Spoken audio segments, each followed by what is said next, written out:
दोस्तों नमस्कार, जय श्री श्याम। आज मैं आपको 3 बाणधारी की कथा सुना रहा हूँ। जय श्री श्याम। कथा सुनो जी। भक्ति जगत में 3 बाण के धारी कहकर जिस महापुरुष का गुणगान किया जाता है वे हैं बाबा खाटू श्याम जी।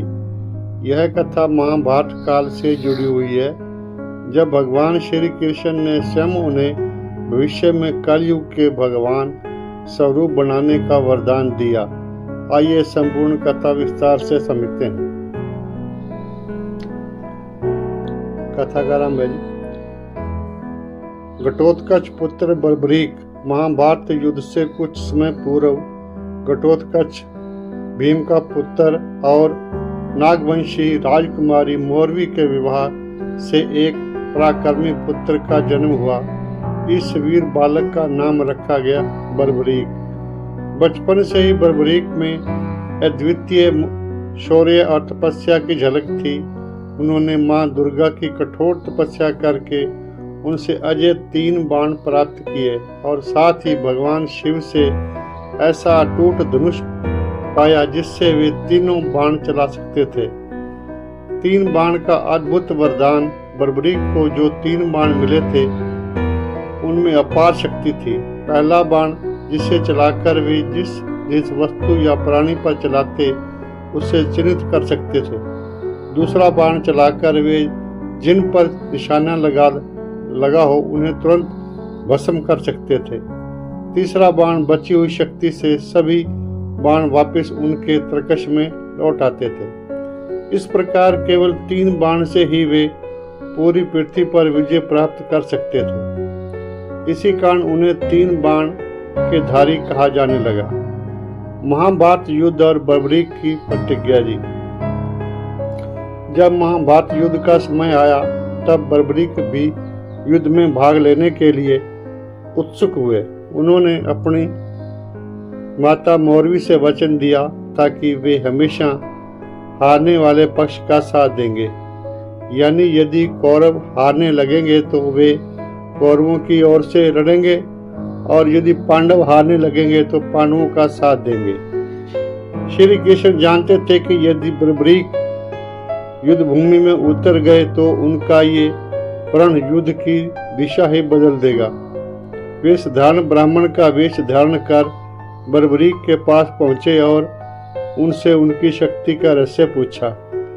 बर्बरीक ने निडरता से उत्तर दिया, महाराज मेरे 3 बाण ही पर्याप्त हैं संपूर्ण युद्ध समाप्त करने के लिए। पहले बाण से मैं संपूर्ण युद्ध भूमि की सेना को चिन्हित कर दूंगा और दूसरे बाण से उन सब का नाश कर दूंगा। तीसरे बाण से वे सब बाण वापस मेरे तरकश में लौट आएंगे। यह सुनकर श्री कृष्ण समझ गए कि यदि यह वीर युद्ध करेगा तो महाभारत का सारा संतुलन बिगड़ जाएगा। श्री कृष्ण ने उनसे दान मांगा। बर्बरीक दानी हृदय वाले थे। उन्होंने कहा, ब्राह्मण देव आप जो मांगोगे वह मैं अवश्य दूंगा। तभी श्री कृष्ण ने अपने वास्तविक रूप में प्रकट होकर कहा, वत्स हमें तुम्हारा शीश दान चाहिए। बर्बरीक ने बिना किसी संकोच के अपना शीश श्री कृष्ण को अर्पित कर दिया। श्री कृष्ण ने प्रसन्न होकर उनके शीश को युद्ध भूमि पर एक ऊंचे टिल्ले पर स्थापित कर दिया, जिससे बर्बरीक संपूर्ण महाभारत युद्ध का साक्षी बने। युद्ध के बाद पांडवों ने जब श्री कृष्ण से पूछा युद्ध किसके पराक्रम से जीता गया तो श्री कृष्ण ने बर्बरीक के शीश की ओर इशारा कर कहा, पूछ लो उसी साक्षी से जिसने संपूर्ण युद्ध देखा। तब बर्बरीक के शीश ने उत्तर दिया, यह विजय श्री कृष्ण की नीति और कृपा से संभव हुई है। श्री कृष्ण अत्यंत प्रसन्न हुए और उन्होंने बर्बरीक को वरदान दिया, हे बर्बरीक कल युग में मैं तुम्हें श्याम नाम से पूजा जाएगा। तुम हारे हुए निराश दुखी भक्तों के सहारा बनोगे। तुम्हारा धाम खाटू श्याम राजस्थान में स्थापित होगा और जो भक्त श्रद्धा से तुम्हें पुकारेगा उसकी हर मनोकामना पूर्ण होगी।